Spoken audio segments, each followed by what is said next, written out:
and thank you kindly for joining us on the I Love CVille Show. I cannot believe I'm saying this. I cannot believe I'm about to say this. Presidential hopeful Robert F. Kennedy Jr. is in very serious discussions, as reported by the New York Times. Serious discussions with Aaron Rodgers to make the New York Jets quarterback his potential running mate on an independent presidential ticket in November. Aaron Rodgers, a quarterback, vice president, potentially on an independent's ticket in a presidential race that is turning into, how do we characterize this, Judah? I was going to use the word profanity show, show. I guess I could call it poop show. I mean, it's turning into a zoo. It makes the country look horrible.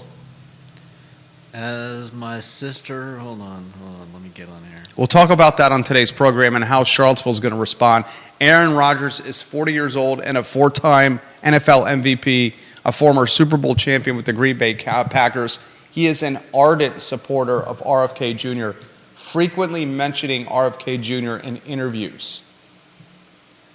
The New York Times reported that the domain KennedyRogers.com was registered last week on GoDaddy, Judah. What was your sister going to say? It's only smart that even if they don't end up going with, even if he doesn't end up going with Aaron Rodgers, it was still smart to get the domain. Is it smart to welcome Aaron Rodgers as the vice president? That's not what I said. No, I know that. They secured the domain. It's so cheap. Why wouldn't you own the domain? Yeah. We own significant amounts of domains. Yeah. Why wait until someone poaches it from you? Yeah. Yeah, 100%. I have no beef with the purchasing of the URL. The beef I have is RFK Jr. asking Aaron Rodgers, potentially a quarterback, to be the vice president. And the look it has... Did you see who his other top pick is? Yeah, the former WWE wrestling champion, the former governor of Minnesota, Jesse Ventura. Yeah. I mean, what is he going to jump off the top rope and body slam Biden and Donald Trump, Jesse Ventura? But at least he's been a governor. I'd pay to see that. At least he's been a governor. This is turning into reality television before our very eyes. We'll talk about that today. Reid Super Save Market is evidently on much better standing. They got a sizable GoFundMe contribution, Reid's Super Save Market. I think it was to the tune of, what, $21,000? I don't know what the final number was. No, it's closed now. I thought they're shooting for 10. And it surpassed 10. 21,000 is the exact number. More than 21,000. Excuse me, I stand corrected. Now its co-owner, Sue Clements, tells local media, quote, "It'd be really easy to walk away and say, okay, I think it's time, but the community wants us here," end quote. She says, "We want to be here," end quote. And she says that we're back on our feet. Let's celebrate and champion Reid's getting some financial stability, an icon of significant proportions. We'll talk about that on today's program. Also on the show, I want to highlight the most regressive tax of them all. Is it a slam dunk that it's the real estate tax rate is the most regressive one? Is that a slam dunk? Not necessarily. I don't think so either. You can make a very convincing argument for the meals tax being the most regressive of all of Charlottesville's increased taxes. I think that's probably what I would go for, just because it hits people daily, where the property tax, some landlords aren't necessarily going to raise rents based on the real estate tax rate, based on their tax increase, and I think, and a lot of people get their taxes added in via added to their mortgage via. They're still paying for them. Yeah, I know. Via increased escrow. Yeah. Yeah, absolutely. I just think that the daily nature of the food tax is something that you see more often, and it affects you. I think it affects the daily, most citizens. Weekly. The meals tax. Definitely. If the meals tax is increased, it would be raised to 7.5%. Ladies and gentlemen, that means when you go out to eat in the city of Charlottesville, when you combine state and local sales taxes on top of the meals tax, 12.8% of your bill will be taxes when you eat out. Yeah. Call it 13% even if they do this. You spend $100, 13 of that is going to go to taxes. I want you to think about that. If you go out, let's just say you go out. But I think put better, if you spend $100, add 13 to that in taxes. If you spend $100, okay, and then 20 on tip.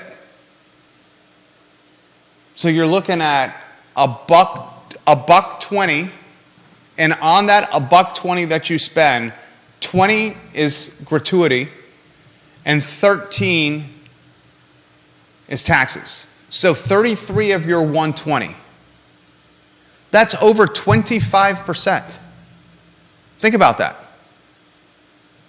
We'll unpack that on today's edition of the I Love CVille Show. I also want to chitter-chatter the Ralph Sampson story from yesterday. I'm still blown away by Ralph Sampson walking out of our studio on Market Street and literally, Judah, you saw it. He stopped traffic. Yeah.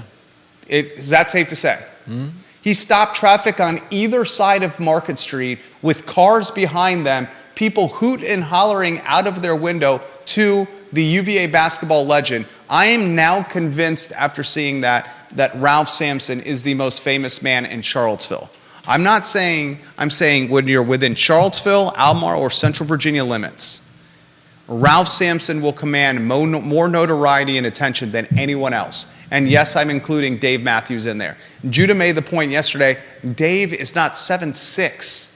He can wear a hat and some sunglasses and be relatively incognito. Ralph Sampson, significantly incognito.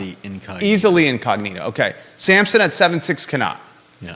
A lot we're going to unpack on today's program, including the great JerrDini with Sidekick Boobini, who fully embraces his moniker and absolutely loves his moniker. I mean, look at Boobini's face over there. We're in the shadows, of course, of Thomas Jefferson's University, less than 2 miles from the University of Virginia, less than 2 miles from the Rotunda, less than 2 miles from the John Paul Jones Arena and Scott Stadium, a hop, skip, and a jump from the Charlottesville Police Department, a block removed from the Albemarle County Courthouse, the Charlottesville Courthouse, and right off the downtown mall, our studio on Market Street. Judah, we had a conversation with a friend of the program. This friend is a regular listener of our talk show, a man we admire who's had success in the restaurant space, in the restaurant industry. He does things the right way. He takes care of his team members. He serves food at multiple restaurants at reasonable price points. He's got 2 distinct restaurants that he owns. One sit down, one fast casual. I have a conversation with him on the phone 2 days ago, and this particular conversation, Judah, surrounded what it took for this small business owner to get city employees to change light bulbs in downtown Charlottesville. Yeah. The restaurant, he owns 2 of them. One of the restaurants he owns that he has owned the longest is right off the downtown mall. And one of the side streets that leads to his restaurant had a number of lights on the side street that had burned out, completely burned out. So as any small business owner who is looking for success and longevity for their pride and joy, their business, they're like, look, I got to get these lights on, right? For safety reasons, we want these side streets lit. Yeah. So this particular friend of the program, this particular businessman, goes into City Hall.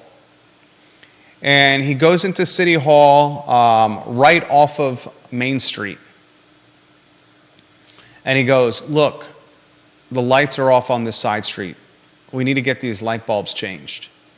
And as he walks into City Hall and he asks for help, he relays this story to me and he says, getting the light bulbs changed, you would be shocked of what it took.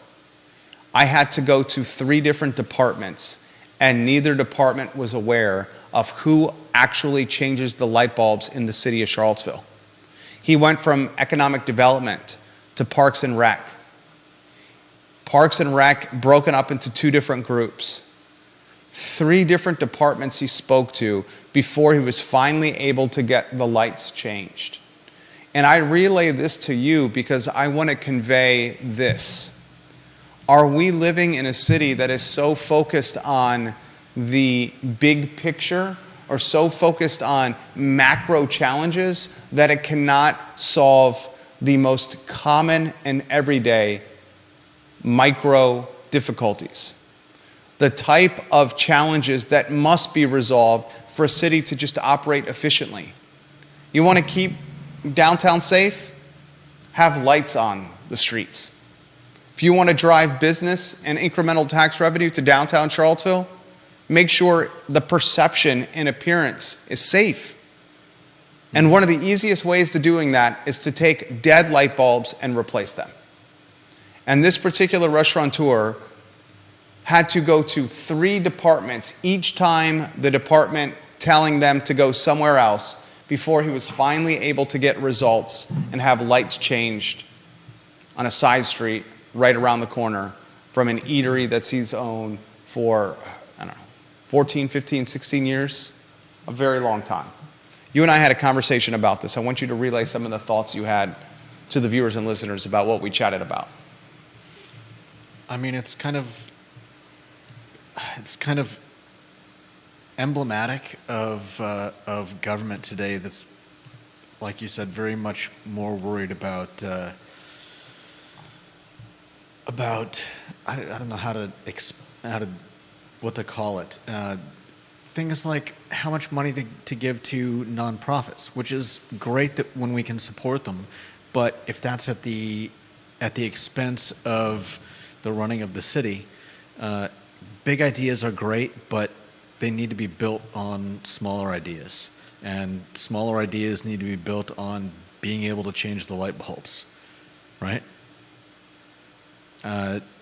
What do they say? Don't run before you can walk. Obviously, our city's been running for a long time, but in this case, let's perfect the smaller systems so that everything runs smoothly, and then worry about expanding that into bigger systems. Deep Throat, number 1 in the family, his photo on screen makes a joke. How many CVille public servants does it take to screw in a light bulb? I don't know, but I called the city to find out, and the department that answers questions is still working from home and too busy negotiating a collective bargaining contract to actually answer the question. There you go. That's it in a nutshell. Yeah. We are so focused on the big picture, and that picture is clouded and convoluted with challenges that perhaps can never truly be solved. Whether that's housing affordability, whether that's collective bargaining, whether that's equitable perspectives, whether that's how we make the city, more cost efficient? How do we keep a budget in check? That we're not even thinking of changing light bulbs. Yeah. That's a microcosm of so much. And for a small business owner who employs, 3 dozen, 4 dozen, 5 dozen people across 2 restaurants in the city, to say he had to go to 3 different departments in City Hall, each department telling him to go to a different one to get basic light bulbs changed on a side street in the mall, that's a microcosm of so much. We need to focus on the basics to be able to successfully navigate the more complicated endeavors. Yeah. When you're teaching a kindergartner, you work on learning your ABCs and your 1, 2, 3s before you go to your multiplication tables and writing sentences. How are we going to be able to fund nonprofits, navigate collective bargaining, housing affordability, crime, if we can't keep light bulbs changed or know who's going to change the light bulbs? And that's something that's important to relay to you. Viewers and listeners, let us know your thoughts. We'll relay them live on air. Kevin Yancey, thank you for watching the program. We'll get to some of your comments. Carol Thorpe, we appreciate you watching the program. Ray Cadell's watching the show. Juan Sarmiento watching the program. I think he's back from his cruise. I'll get to your comments here in a matter of moments. In fact, Juan Sarmiento says he changes the light bulbs in the fleet of vehicles that Charlottesville owns and manages and runs, not the street. Ray Cadell watching the program. Is Ray Cadell a member of the power ranking? Don't believe he is. Oh my goodness gracious, Ray Cadell's got to have his photo on there. Ray Cadell's going to come in on the ilovecville.com/viewer rankings at number 47. Ray Cadell, the horn player and the talented real estate agent, he says this: so I'm on my way home from the homestead, which is my biggest client. We always discuss how do you enhance what we call the homestead experience. And he says maybe someone needs to be talking about the Charlottesville experience and how we enhance it. Yeah. Georgia Gilmer watching the program. She is a key member of the family. Let's get Georgia's photo on screen. Georgia is, what is your ranking, Georgia? ilovecville.com/viewer rankings. She is 12 in the family. She says nonprofits should be funded by private donors and not by government agencies and taxpayer money. We talked about that earlier in the week, how nonprofits, many of them in the Charlottesville ecosystem, are seeing their funding requests increase by more than 100% at a time when the city is going to raise taxes across the board. Yeah, and I believe I remember seeing someone ask an appropriate question, as basically asking, what is the criteria by which the city gives money to nonprofits, and should that criteria be and do they have tighten? And do the nonprofits have? Is there a POP? Is there a proof of performance? Is there any kind of, like, what is the standard that they're held up to when they're given money? Is there do they have to meet some goal? Do they just get money? And because I'll start a nonprofit and apply for some money if that's the case. If all you got to do is say you're doing good things. What's your nonprofit going to be? I'd just come up with a cool name and ask City Council for money? Yeah. John Blair watching the program, number 2 in the family. Let's get his photo on screen. He says, Jerry, I think the phrase that you and Judah may be looking for is state capacity. State capacity refers to the ability for a government to actually do something on an operational level. Replacing state capacity with esoteric ideological aims is what causes distrust and disenchantment with government. That is fantastic. Yeah. Did you hear that one? Mm-hmm. That's great. That is fantastic. Mm-hmm. He also offers this commentary, John Blair. I don't know that anyone would dispute that the sales tax on groceries is the most regressive tax. Everyone has to purchase food, and the grocery tax is going to be paid even by the bottom 10%. That is why Youngkin's campaign pledge to end the grocery tax, state, not local, was the most progressive policy proposal in the 2021 governor's election. Another strong comment. Yeah. Do we go with the grocery tax as the most regressive, as you're putting lower thirds on screen? I think so. You say grocery, slam dunk, over tax rate, real estate, property tax, meals tax, lodging tax. I'll say the least regressive of all is the lodging tax. Agree or disagree on that one? I would agree. Because you're taxing outsiders. Now, if you raise the lodging tax too much, it could prevent outsiders from coming because it becomes too expensive, but I don't think we're anywhere near there yet. Right. And the other thing is, how do outsiders look into that? I mean, is that Is that something? And how often do people, when deciding to visit a city, how often do people look into the lodging tax? I don't think I don't know. Maybe we'll go to another city. Yeah, I don't think that happens. For example, I'm not going to be here on Friday.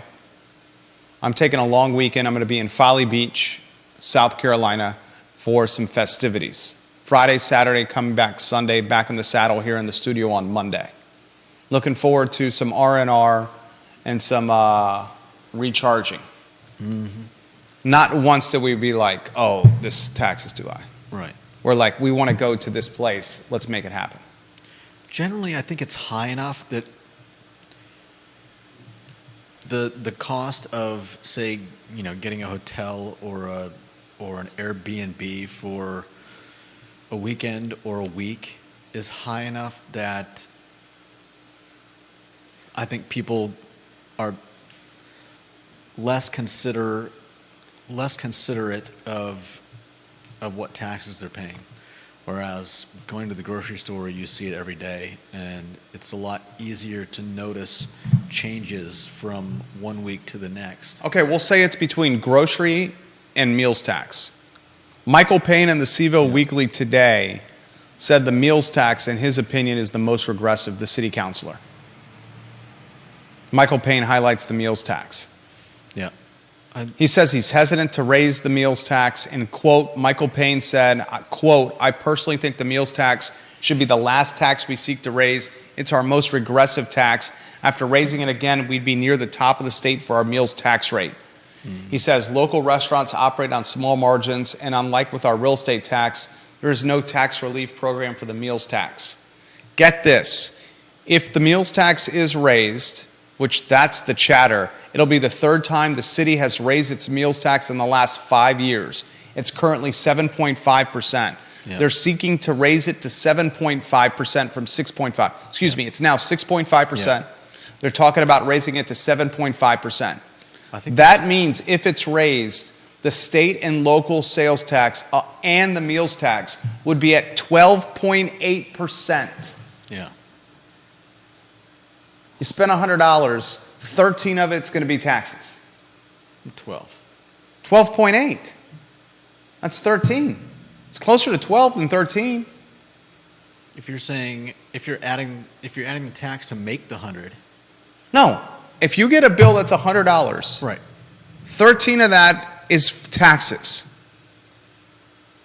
It would be closer to 12, though. 12.8. If you spent 100, then you would have to add the 12.8 to that. No, I'm saying 100 total spent. Yeah, I know. But that would be what? Like, I mean, there's no... It doesn't matter. I know. Yeah, you're doing that thing. But it's high enough, right? Yeah. Interesting that Payne highlights that as opposed to the real estate tax rate. Do we want to say why? Go ahead. Do you want to say why? I know you know what I'm saying. I'm not sure. Councilor Payne is not a homeowner. Oh, yeah. That should be highlighted. Fair enough. Is that fair to highlight? Yeah. It obviously hits him less than it would other people, but I don't think that invalidates his statements. I don't think it invalidates it, but it's something that should be highlighted. Albert Graves retweets the show. We appreciate you, Albert Graves. We really do appreciate you, Albert Graves. Warrior AG. I speak about this before I go on to the next topic about the gentrification of the dining experience. You take your kids out to restaurants to help socialize them. If we make it preventative or cost preventative to take kids out to restaurants to help them socialize. Cost prohibitive, yeah. Cost prohibitive, thank you, Judah. That's going to create a haves and have-nots issue with socialization and maturity. And that should not be underestimated. And frankly speaking, let me go to bat for our restaurant owners again. I often do on this program. raising the meals tax is another reason or another way that we're creating headwinds for small businesses. Yeah. They have small business headwinds when it comes to escalating labor costs, cost of goods costs, escalating rent. They have headwinds with how the consumer is now choosing to dine, ordering through third-party apps, and eating their food on their couch in their living room. They also have to deal with the real estate tax. The real estate tax passed to them in their leases. I'm working on one of those right now. And now this. Why do we want to crush an industry that has propped Charlottesville up, restaurants? Yeah. Goodness gracious, great balls of fire. Anything else you want to add before we go to Reid's? The Reid story is so positive. Reid's got $21,000 as you're changing the lower third. $21,000 in the GoFundMe. And now its co-owner says, we're on stable ground again. The shelves should start getting stocked. Nice. I'm happy for Reid's. I'm impressed with the community rallying around them, and I wish nothing but long-term success for this grocer. Yeah, no doubt. Do I think long-term this spot's going to be a grocery store? No, I do not. I think the grocery business long-term, it's going to be consolidated by less brands and not more brands. I think we're going to see a lot of that in a lot of different areas. Expand. What's that? Expand on that. Oh, well, I mean, we've seen it in, Amazon has taken over a lot of industries. And we've seen Walmarts taking over in towns, and I think that there are, like you said, headwinds for a lot of small businesses, and that makes those areas of commerce ripe for people with deep pockets and a willingness to spend money on, in your hometown. Being opportunistic, being aggressive. Yeah. Utilizing economies of scale and access to capital to win battles of competition. Yeah, I mean, against competitors that may not have the financial resources or the labor resources or the purchasing power of big box brands. We've talked about the shrinking number of small businesses on, on the corner. I don't think there were ever very many small businesses in Stonefield, and Barracks has always maintained a few, but less and less. Yeah. Comments are coming in fast here. Vanessa Parkhill, her photo on screen. Key member of the family, the Queen of Earlysville. Miss Parkhill is 6 in the power poll. She says this: the meals tax may be regressive, gentlemen, but people don't need to eat out. I'm sorry it hurts the business, but the average citizen can eat at home. Yeah, that's so true. Maybe she points to the grocery tax there. Yeah.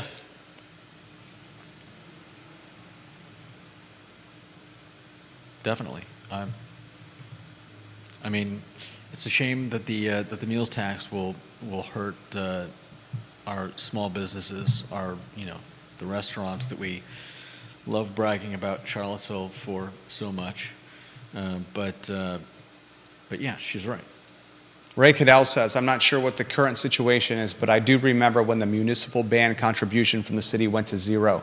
The 100-plus-year-old municipal band, by the way, that has always performed exclusively free concerts for our community and free events. Ray Cadell, your photo and name will be on the ilovecville.com/viewer rankings. You've made the program better, my friend. And I am shocked and appalled with me personally that you are not on that viewer and listener power ranking. You should be. Nothing but love for you. Bill McChesney says it's no longer called the Charlottesville Municipal Band. It's simply called the Charlottesville Band. I love when the viewers and listeners make us smarter. If you want to change the lower third here to Ralph or Dave, I want to highlight the story from yesterday that continues to resonate with me. Ralph Sampson was on the Jerry and Jerry show yesterday. He spent over an hour in our studio with yours truly, with Judah, and with Hootie Ratcliffe. He was a gentleman and a scholar. Handshake, knows your name, class act. As he's walking out of our studio on Market Street, his very classy and elegant Mercedes-Benz parked directly outside of our door. He walks out the front door, and the entire world stopped for him. Mm-hmm. Someone driving on Market Street from the grocery store to the police station. That side of the road, the side of the road closest to us, literally slammed on her brakes, pushed her driver door open with such force it slung and flicked back on her before she had to open it again. She swings her left leg and then her right leg out so quickly out of the driver's side door and catapults out of the seat, sprints around the car while her car is still running, while the driver's door is open, and basically jumps in Ralph's arms to greet him as if he was Taylor Swift. On the other side of the road, for the folks driving from the police station to the grocery store, two vehicles stop in the middle of Market Street, roll down their window, and scream like schoolgirls with jubilee, with bliss, and with zest, asking for photos and selfies with Ralph, screaming his name as if he was Taylor Swift. Two lanes of traffic stopped because Ralph Sampson walks out the door. Yeah. A bus directly behind one of the drivers who had stopped their vehicle is blaring the horn with the driver shouting out the window, "What are you doing? Come on, come on." And for that 60-second period, traffic had come to a screeching halt in downtown Charlottesville because a 7'6" man walked out of the I Love CVille studios. And at that very moment, I knew that Ralph Sampson was the most famous man in Charlottesville. You can walk by Dave Matthews on the downtown mall and Barracks Road and Mudhouse and CVS. I have many times. And he, whether it's choice, whether it's strategy of being incognito, can come across as nondescript.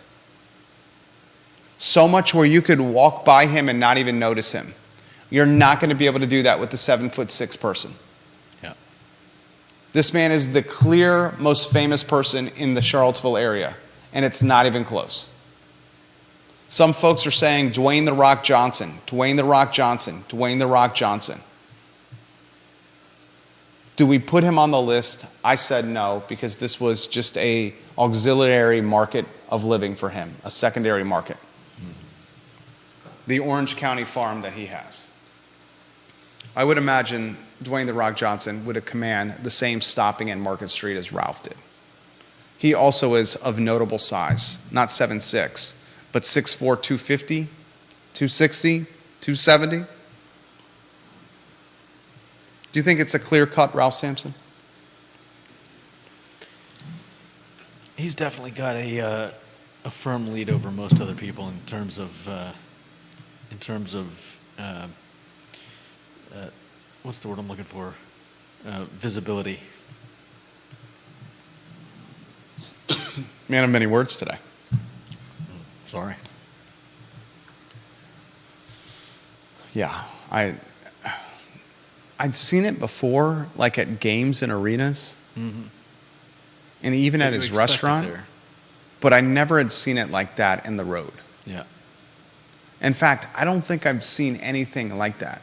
I remember when I was in college at UVA, Britney Spears was visiting Charlottesville and was rumored to be at the Biltmore. This was my second or third year, and we all sprinted to the Biltmore on Elliowood Avenue to catch a glimpse of Britney Spears, and she was there. She was swarmed. I remember as a kid, the U.S. gymnastics team, remember the gold medal winner, I think her name was Dominique Moceanu? She was at Busch Gardens in Williamsburg, and me and my buddies made sure we went through the turnstiles and headed for the Loch Ness Monster or Big Bad Wolf or Drakenfire or the Battering Ram to see if we could catch a glimpse of Dominique and her gold medal. But what I saw with Ralph yesterday was it was adults that evolved or devolved into schoolgirl fans and schoolboy fans, screaming his name at the top of their lungs. Yeah. Some people get crazy. I'll say it's a clear-cut Ralph. What's the next one on the header? Let's see. Aaron Rodgers. Oh, yeah. I have to talk about this here. One of Robert F. Kennedy Jr. has said that Charlottesville will be, and the great JerrDini is moments away here. So don't miss JerrDini.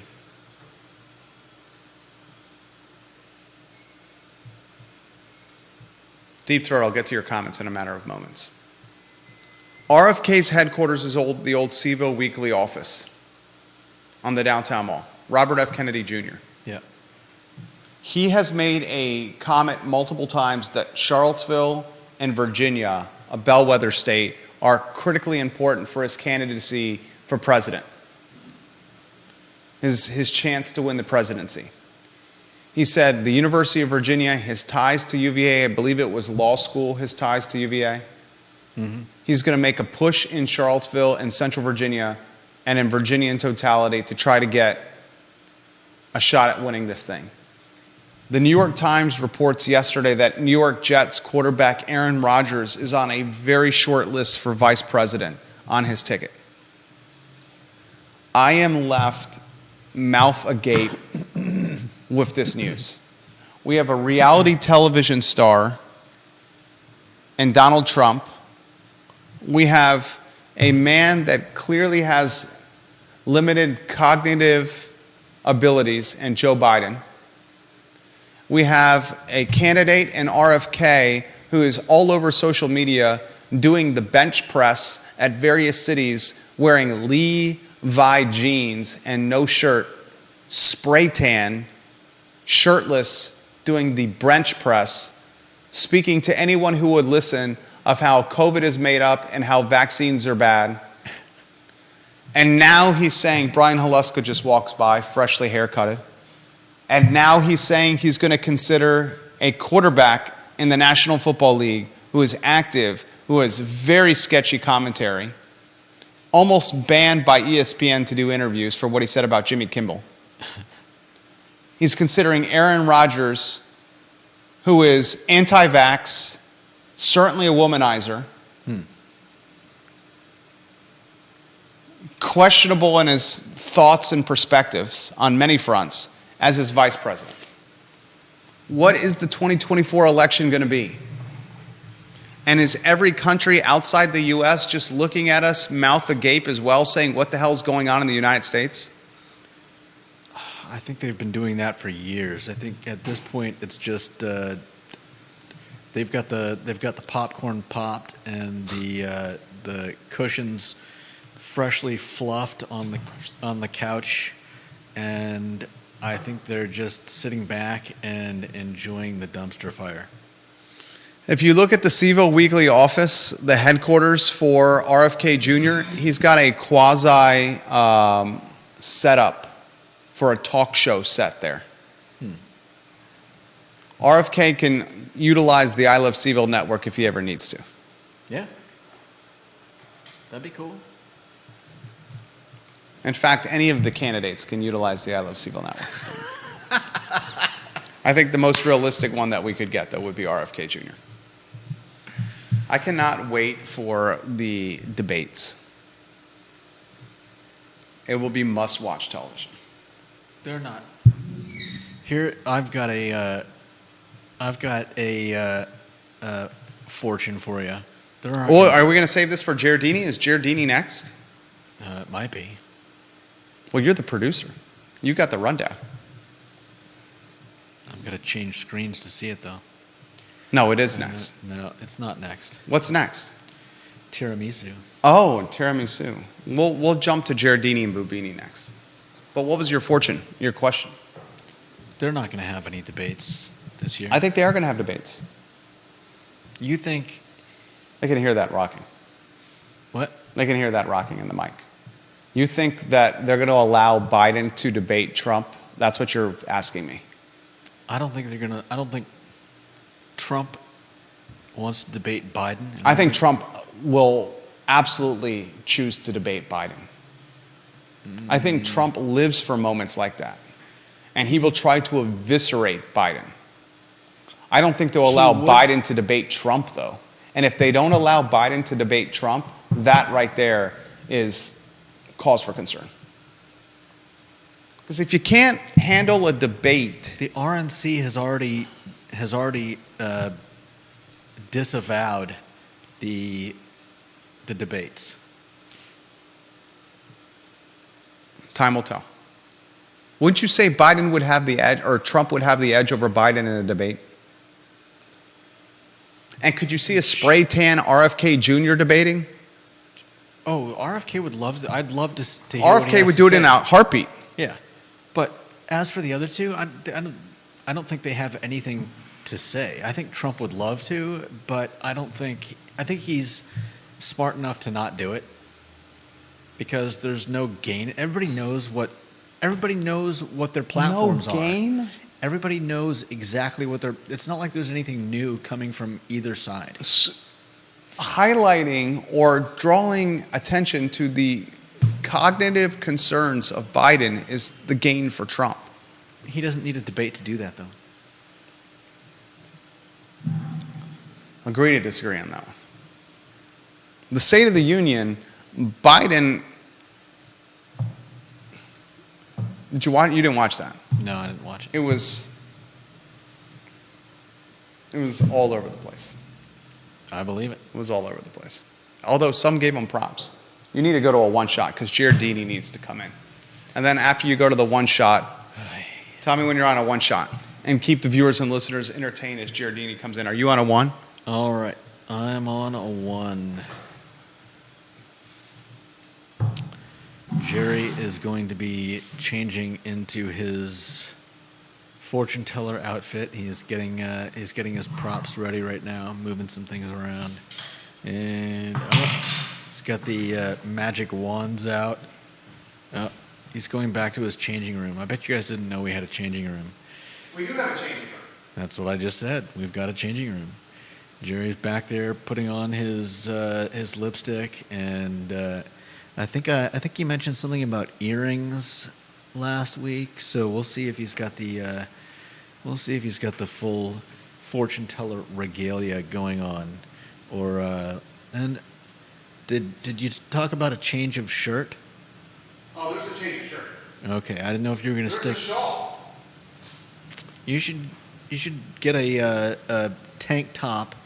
There's a tank top. You should get a tank top emblazoned with a new, let's say, Charlottesville heavy every week.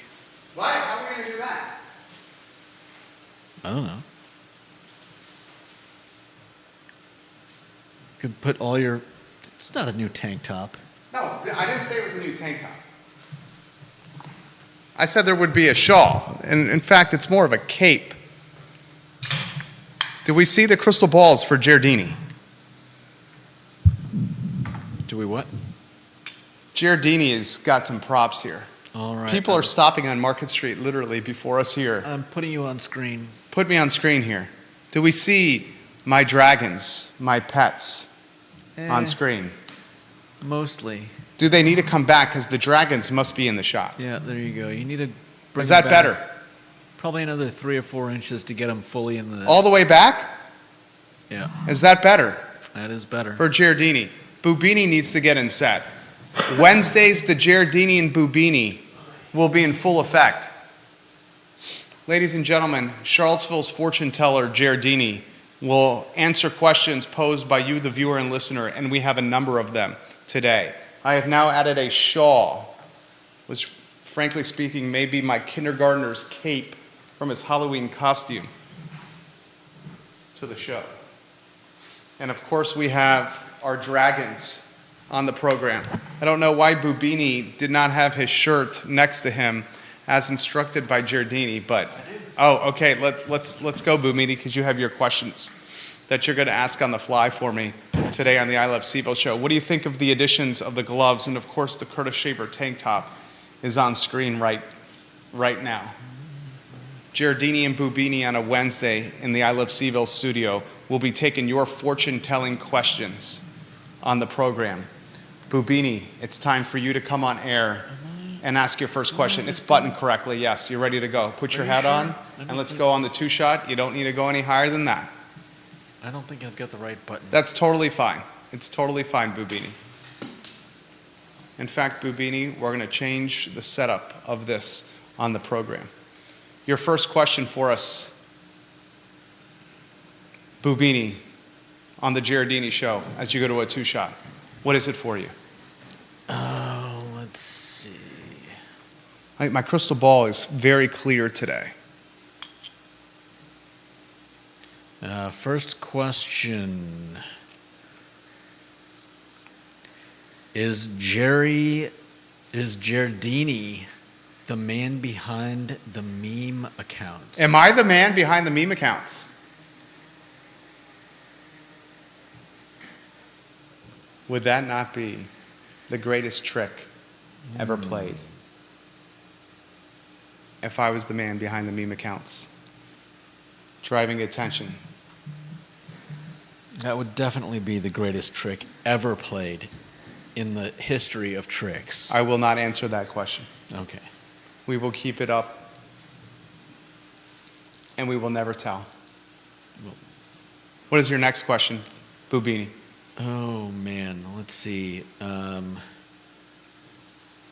Will we ever have a professional wrestler as a president or vice president? I think Dwayne "The Rock" Johnson could be president. You think he could? That doesn't sound like a prediction. I think Dwayne "The Rock" Johnson will be president of the United States eventually. Is he eligible? Why wouldn't he be eligible? I don't know. He's very eligible. Dwayne "The Rock" Johnson is very eligible. What do you don't have to Google that. If that's what you're doing, I know for a fact he's eligible. What are you saying, that he's not from here? I don't know. I'm not saying anything. I'm asked a question. He's eligible. Okay. He's absolutely eligible. The next one you have. Can you drop the lower thirds and the banners here so people can see our dragons? Drop the lower thirds. The nameplates? I gotta have the dragons on screen, please. Okay. I mean, these are beautiful. I actually raided my son's closet here and stolen his cape, his dragons. These are not actually his magic wands, though. No. These are magic wands that were all the ways on set. Boobini, what's another question you have? Oh. My crystal ball is still very clear. Let's see. What's a good question? People are stopping outside the door. Audience. We need questions. Boobini. I'm thinking of one. Let's see. Who will be on your shirt next week? Oh, it's always going to be the Curtis Shaver tank top. Always? Yeah. Okay. It's always going to be the Curtis Shaver tank top. You need to come better prepared with questions. I guess. You knew this was the segment for 2 days. And I still don't know. Literally 2 days, you knew this was the segment. You remembered the shirt, but not the questions. Will the city of Charlottesville raise the taxes across the board? There's not a doubt in my mind they will. Every single tax is going to go up. Will Albemarle County raise taxes across the board? That is to be determined, but they seem to be operating in more fiscally conservative mindsets than councilors in the city. Will Miss Charlottesville become Miss Virginia? Will Miss Charlottesville become Miss Virginia? If she can cure cancer, she deserves to be Miss Virginia. I mean, think about how difficult it is to be Miss Virginia. You have competition that is a doctor that is in the cancer curing business She's beautiful. She's well-spoken. She should come on the I Love CVille show. Definitely. They've upped the age limit. What's the next one you have over there, Boobini? Oh. This question's come in. They like the Fox's fornicating shirt more on Boobini. I like that one better. What else you got over there? Will UVA do anything about the racism and anti-Semitism going on grounds?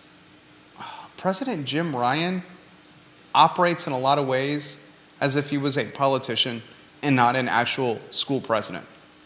And is that what it's like being a school president in 2024? That you are a politician? Because if you were a president and you were operating in a mindset of what was best for the school as opposed to what's best for a career, personal career, you would utilize your platform and say, enough with the anti-Semitic behavior on grounds. Enough with the racism. Yeah. Okay? And the anger and the hate that's being thrown around that's anti-Semitic rooted is distasteful, it's pitiful, and it needs to change. I'm shocked that Ryan hasn't taken more of a deliberate stand on this. What's more, it's hypocritical. Explain, Boobini. Well, we've been discussing DEI. We've been discussing problems with... Talk to me, Boobini. With Ziana Bryant, Yes, we all know. Keep going. acting out against a white woman. Keep going, Boobini. And the fact of the matter is that here we have probably one of the clearest instances, not just instances, but multiple instances, like days and weeks of racism, of Teachers, of personal attacks on professors themselves doing Jewish it. students. Professors themselves going out in support of Hamas.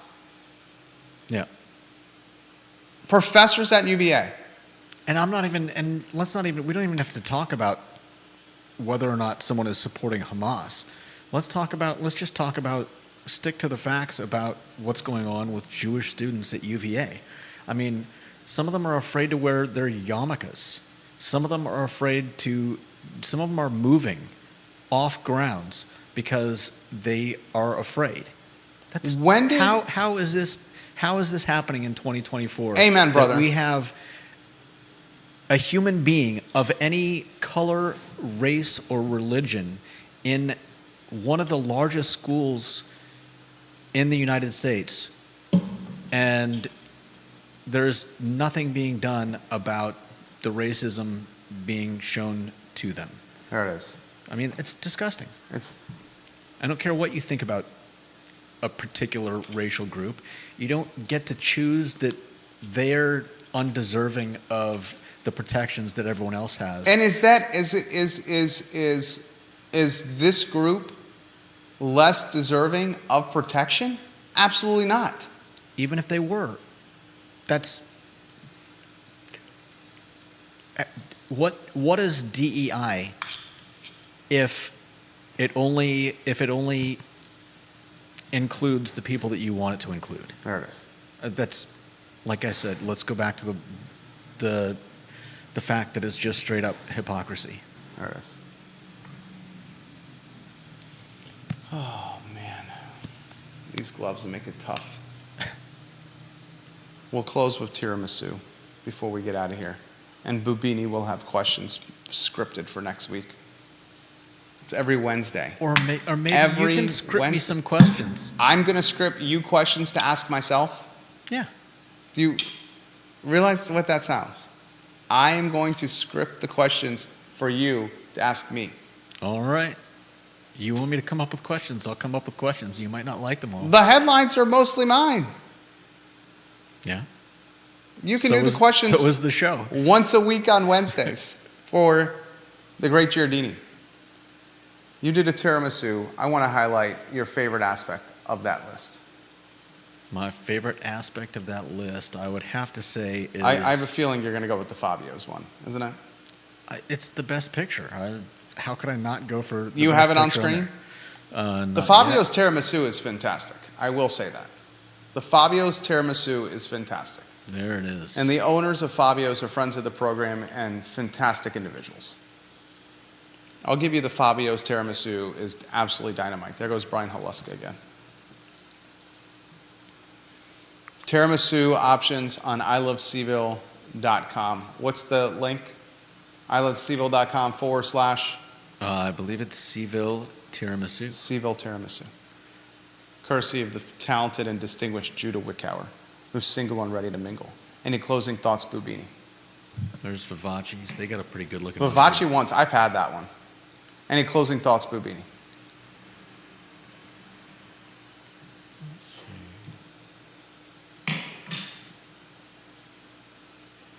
I may have a different shirt next week. Actually, I think that shall one's see. better than the Fox's fornicating, frankly. Yeah, I like this one better than the Fox's one too. but It's much more there's- zesty. Do you like my cape? I may have a cape next week. For JerrDini or Boobini? Well, I'm not going to bring a cape for you. Okay, all right. That's fair. It's okay. Well, I mean, it's for a 5-year-old. Every Wednesday, JerrDini and Boobini on the show. Thank you kindly for joining us. Remember, I'm out Friday at Folly Beach. So that means Thursday, tomorrow, is the last I Love CVille show of the week. I'm back in the saddle on Monday. For Boobini and Judah Wickower, for JerrDini and yours truly, this is the I Love CVille show where we will try anything. And the only thing we ask in return is you spread the gospel. Tell folks about the program. So long, everybody, and thank you kindly for joining us. Studio camera. This right here, he's got it on a string. Nice. See? So you can swing it. And he goes around the house like this, swinging the dragon, as if it's David and Goliath. And he uses this as a weapon, and he catapults the dragon at us. That's what I do. That's what you would do? Yeah. Hell yeah. It's amazing. This one personally is my favorite because of the green. It reminds me of like beach shells that you could find on the ocean, the shine. I can see that. Yeah. And the crystal ball was good. All right. I see in the crystal ball Boobini having questions ready to go for JerrDini next time. All right.